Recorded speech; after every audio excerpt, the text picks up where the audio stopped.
Breast cancer lung cancer के बाद second leading cause of cancer death in women है। Breast cancer के incidences पिछले कुछ सालों में बहुत तेजी से बढ़ रहे हैं। इंडिया में 8 में से हर एक महिला ब्रेस्ट कैंसर से पीड़ित है। ये पुरुषों में भी होता है, पर उनमें ये बहुत रेयरली पाया जाता है। डब्ल्यूएचओ के अनुसार 12 में से एक महिला डेवलपिंग ब्रेस्ट कैंसर के रिस्क पर है। ब्रेस्ट कैंसर भारत की महिलाओं में होने वाले कैंसर का 14% है। अनुमानित 1.79 लाख औरतें इससे पीड़ित हैं। अक्टूबर का महीना 1 अक्टूबर यानी 2021 का भी अगर हम लेते हैं साल का, तो 1 अक्टूबर से 31 अक्टूबर तक का समय ब्रेस्ट कैंसर अवेयरनेस मंथ के रूप में मनाया जाता है। इसका मोटिव है ब्रेस्ट कैंसर के अर्ली स्टेजेस के बारे में औरतों को जागरूक करना, उनको शुरुआती लक्षणों से अवगत कराना ताकि वो एडवांस स्टेज में ना पहुंचे, क्योंकि अर्ली स्टेज में ही ट्रीटमेंट अवेलेबल है। और साथ ही उनको हेल्थ के प्रति जागरूक करके सशक्त बनाना है ताकि वो इन लक्षणों के बारे में जागरूकता फैलाकर स्क्रीनिंग कराकर अपना ब्रेस्ट कैंसर का खतरा कम कर सकें। मेडी सर्कल में हम breast world breast cancer month series का आयोजन कर रहे हैं to draw awareness on the symptoms and treatments available for breast cancer to reduce the incidence of breast cancer. Hello, नमस्कार, मैं हूं अपराजिता मेहरा और आज इस पहल में हम बात करने जा रहे हैं डॉक्टर आशुतोष चौहान जी से। डॉक्टर आशुतोष चौहान दिल्ली के दयानंद कैंसर हॉस्पिटल में डायरेक्टर सर्जिकल ऑन्कोलॉजी के रूप में काम कर रहे हैं। He has been trained in surgical oncology at King's College Hospital, London, Tata Memorial Hospital, Mumbai, and Army Hospital Research and Referral, Delhi. He has also served in Indian Army for 20 years in various appointments as surgeon and as surgical oncologist. हम आपका मेडी Circle में स्वागत करते हैं sir. नमस्कार। Thank you sir. Quickly getting to the first question, मेरा पहला प्रश्न आपसे है कि एल्डरली एज ग्रुप में ब्रेस्ट कैंसर तो यूं हमने आम देखा है, क्या ये यंग फीमेल्स को भी इफेक्ट कर सकता है? हाँ, अपराजिता, ब्रेस्ट कैंसर यंग एज को भी इफेक्ट करता है। इनफैक्ट अगर हम 100 केसेस ऑफ ब्रेस्ट कैंसर अगर मेरे पास ओपीडी में आ रही हैं, तो I would say around 30% patients होंगे जिनको हम यंग कैटेगरी में डालते हैं जी। यंग कैटेगरी जब हम बोलते हैं तो हम डिफाइन करते हैं patients less than 45 years of age या जिन लोगों के अभी पीरियड्स चल रहे हैं। सो यस, यंग पेशेंट्स में भी कैंसर मिलता है और काफी अच्छा इंसिडेंस है। ऑलराइट। तो ये ब्रेस्ट कैंसर क्या जेनेटिक होता है? ये कैसे नया, मतलब बच्चों में या यंग महिलाओं में, जैसे हम लोग बात कर रहे हैं, बच्चों तो नहीं कहना चाहिए, बट यंग वुमेन में जैसे ये बढ़ रहा है, तो क्या ये जेनेटिक है या इसके और भी अदर रिस्क फैक्टर्स होते हैं?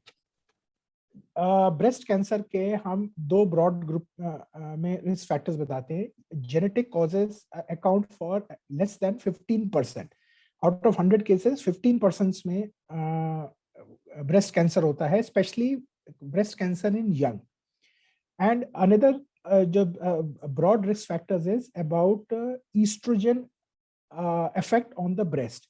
नाउ हमें दो तीन चीजें समझनी बहुत जरूरी है। Breast cancer is actually a oestrogen dependent tumour. Oestrogen is a hormone, a female hormone which makes a lady the lady. So estrogen is the one which जिसका इफेक्ट होता है ब्रेस्ट के ऊपर, मतलब ब्रेस्ट प्रोलिफरेशन के ऊपर। Now in last 20 years में जैसे हमारा इंडियन सिनेरियो में हमारा वेस्टर्न सिविलाइजेशन का ज्यादा इफेक्ट आया है, हमारी डाइटरी हैबिट्स चेंज हुई हैं एंड हमारा अदर एनवायरमेंटल फैक्टर्स हैं, so it has been seen that the women are being exposed to higher levels of estrogen, which is causing a increased risk of breast cancer at a earlier age. So ये एक broad group है. So I would say young age के patients में ये main factor, increased exposure to estrogen is a major factor. Genetic factors is also important. Genetic factors में basically breast cancer and ovarian cancer can come together. They also account for about 20%. 80% are environmental factors, 20% would be genetic factors. All right. तो ये मेरे ख्याल से युवाओं में ये specially lifestyle changes और एनवायरमेंटल चेंजेस जैसे आपने बताया उनके कारण हो रहा है। सर, कुछ हमें ऐसे वार्निंग साइंस के बारे में आप बताएं ब्रेस्ट कैंसर के, जो मेरे ख्याल से हर महिला को जानने आवश्यक है ताकि हम थोड़ा सतर्क रह सकें इसके प्रति। सबसे इम्पोर्टेंट और फैक्टर, सबसे important symptom is painless lump. ध्यान से सुनिए, ब्रेस्ट के अंदर कोई गांठ जिसमें दर्द नहीं हो रहा हो। यंग महिलाओं में, फॉर दैट मैटर महिलाओं में, ब्रेस्ट पेन बहुत कॉमन कंडीशन है, तो इसलिए ब्रेस्ट पेन से महिला घबराकर डॉक्टर के पास पहुंच जाती है। लेकिन अगर सेम महिला को एक लंप हो, मतलब गांठ हो छाती में जिसमें दर्द ना हो रहा हो, लेडीज उसे इग्नोर करती हैं। इग्नोर करती हैं। जी। Painless lump is the most important factor, number one. Hmm. Number two, any lump which is gradually, slowly increasing in size, painlessly increasing in size. Number three, अगर ब्रेस्ट के skin के ऊपर किसी तरह के चेंजेस हो, अर्थात अगर नॉर्मल ब्रेस्ट के कंपेयर में स्किन थोड़ी सी थिक हो जाए, उसमें छोटे छोटे पिटिंग हो, पिटिंग का मतलब है जैसे आपने संतरे का छिलका देखा है, संतरे का छिलका जैसे हाँ थिक जी। होता है, उसपे छोटे छोटे छोटे छोटे पिटिंग होती है, जी जी। तो उस तरह की स्किन हो जाए, स्किन रेड हो जाए, गांठ मैंने आपको बता दी है, या फिर ऐसी कोई गांठ जो कि छाती में फिक्स हो जाए, ये सब डेंजरस साइंस हैं जिसके लिए महिला को सतर्क हो जाना चाहिए। सारी कंडीशंस की beginning is always a painless lump, गांठ जिसमें दर्द ना हो रहा हो। ओके। अच्छा, ये गांठ भी जैसे बहुत हार्ड होगी, या किसी भी तरीके का प्रोट्रूजन अगर फील होता है उन्हें अपने आप सेल्फ नहीं, एग्जामिनेशन एक्चुअली करने पर? हाँ, ब्रेस्ट एग्जामिनेशन करने पे अगर जनरली अगर हम यंगर फीमेल जिनके पीरियड्स अभी चल रहे हैं, तो ब्रेस्ट जनरली फर्म होता है, तो अगर हम है ना ब्रेस्ट को पिंच करके उठाएं तो उसमें हमेशा है ना गठियां गठियां गठियां महसूस होती हैं, जिनको दबाने पे हल्का हल्का दर्द होता है। इससे घबराने की बात नहीं है, ये काफी कुछ नॉर्मल होता है, जिसको हम फाइब्रोसिस्टिक डिजीज कहते हैं। But alright. अगर हम उंगली से, अगर ये ब्रेस्ट है और उंगली इस तरह से उंगली के तलवों से अगर हम गांठ को महसूस कर रहे हैं, एक गांठ जो कंचे जैसी है या एक गांठ फर्म है, हार्ड नहीं, एग्जैक्टली फर्म है, हम उसे फील कर रहे हैं, उसको दबाने पे उसमें दर्द नहीं हो रहा है, तो ये गांठ ज्यादा चेतावनी देने खतरनाक है। वाली गांठ है, ये जी। ज्यादा खतरनाक है। ऑलराइट। सो तो ब्रेस्ट एग्जामिनेशन में जी। गांठ जो आपको उंगलियों के तलवों से फील हो रही है और जिसमें दर्द नहीं हो रहा है दबाने पे, वो गांठ। So now that we are speaking about ये सेल्फ एग्जामिनेशन का बात इस तरीके से आ ही गई है, तो अपने ऑडियंस को अवेयर करने के लिए हम बता सकते हैं कि आप अपना स्वयं का सेल्फ एग्जामिनेशन ब्रेस्ट के लिए कर सकते हैं इस गांठों को पाने के लिए। और इसके लिए आपको बहुत सारे एजुकेशनल आपको मिल जाएंगे वीडियोस, जहां से आप समझ सकते हैं, या किसी भी गायनेकोलॉजिस्ट से मिल करके, या अपने घर में परिवार में जिन महिलाओं को थोड़ा जानकारी है उनसे आप इस बारे में डिस्कस कर सकती हैं। तो ये आपको खुद करना चाहिए मेरे ख्याल से कुछ टाइम इंटरवल्स पे। अब हम आते हैं सर हमारे अंतिम प्रश्न पर, जो आपसे हम बहुत महत्वपूर्ण चीजें जानना चाहते हैं। वो यह है कि ब्रेस्ट कैंसर के लिए कौन से ट्रीटमेंट्स अवेलेबल है सर, इनके बारे में भी कुछ हम लोग को जानकारी दें। अपराजिता, यहाँ पे सबसे ज्यादा एक्साइटिंग डेवलपमेंट्स हैं। इनफैक्ट ब्रेस्ट कैंसर की बीमारी, अब हमारे पास इतने अच्छे ट्रीटमेंट्स आ गए हैं, बोथ सर्जिकल, रेडिएशन, कीमोथेरेपी में, कि ब्रेस्ट कैंसर की बीमारी ऑलमोस्ट कंप्लीटली क्योरेबल है। अगर हम अर्ली स्टेजेस में, स्टेज 1-2 में अगर हम बीमारी को पकड़ लें, तो जी। बीमारी becomes absolutely curable. This is a very good news. Okay, absolutely. Now हमारे पास ब्रेस्ट कैंसर को ट्रीट करने के लिए मोडालिटीज हैं। Number 1 is surgery. एक जमाने में जो सर्जरी हुआ करती थी वो होती थी हम मैस्टेक्टमी, अर्थात हम पूरा ब्रेस्ट निकाल देते थे। बट अब जैसी हमारी अंडरस्टैंडिंग बढ़ गई है, अब हम लोग पूरा ब्रेस्ट नहीं निकालते हैं, अब हम लोग करते हैं ब्रेस्ट कंजर्वेशन सर्जरी, अर्थात जो कैंसर से जो पार्ट अफेक्टेड है हम सिर्फ उसी को निकाल देते हैं और बाकी ब्रेस्ट को हम रिकंस्ट्रक्ट कर देते हैं, तो सो दैट कॉस्मेटिकली पेशेंट को का ब्रेस्ट बचा रहे। Right. Even if any chance से अगर हमें पूरा ब्रेस्ट निकालना भी पड़े, तो भी हम इमीडिएटली ब्रेस्ट रिकंस्ट्रक्शन कर देते हैं। द होल आइडिया इज कि अब surgery should become cosmetically acceptable, so that patient को लॉन्ग टर्म, बिकॉज जैसे मैंने बोला कि ये पेशेंट क्योर हो जाएंगे, सो आई डोंट वांट की lady to move around without a breast, so the breast is either reconstructed or redeveloped. So उस मामले में surgery has become very advanced. Number 2 is chemotherapy. एक जमाने में आप सुनते थे कीमोथेरेपी का मतलब है वो कैंसर की दवाई है, उसको खाया, बाल निकल गए, कमजोर हो गए, मतलब बीमारी से ज्यादा तो दवाइयों से आदमी बीमार हो गया। जी। लेकिन अब हमारे पास दवाइयाँ बहुत अच्छी आ गई हैं जिसको हम टारगेटेड थेरेपीज कहते हैं।